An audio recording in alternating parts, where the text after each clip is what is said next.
안녕하세요. 주의 백성의 강건함을 위하여 매일 밥 짓는 목사 남은성입니다.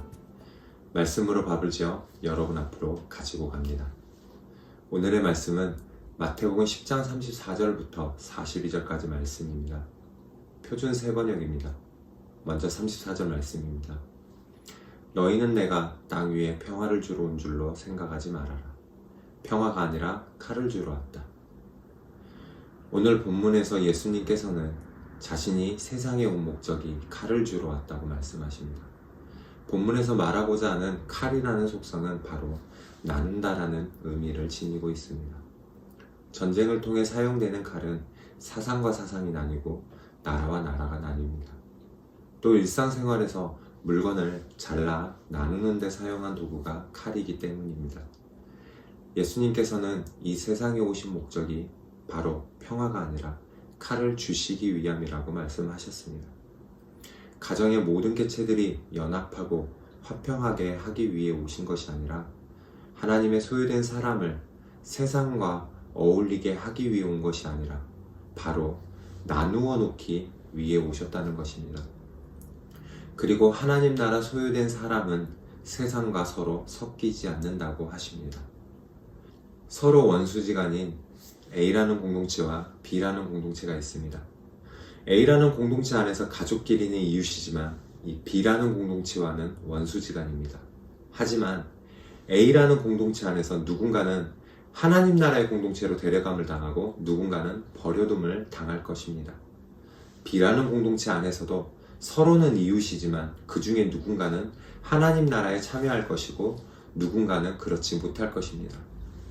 다시 말하면 서로 원수지간이지만 하나님 나라에는 A라는 공동체, B 공동체 모두가 들어갈 수 있는 나라입니다.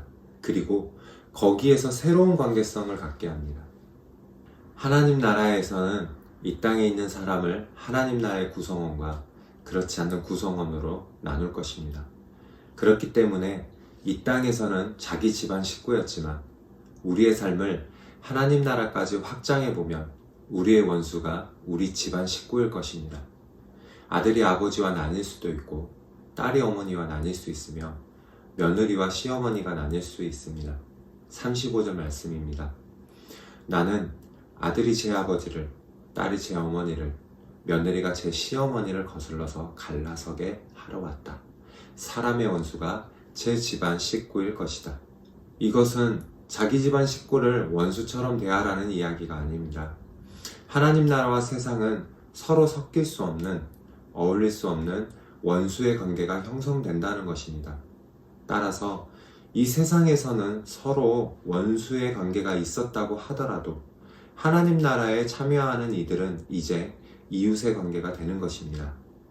우리의 삶의 끝을 이 땅에서 삶을 마지막으로 보는 것이 아니라 하나님 나라에서 사는 것까지 확장한다면 이 땅에서 원수처럼 여겼던 공동체나 사람이 하나님 나라에서는 한 가족이며 이웃이 될 수도 있습니다. 40절 말씀입니다.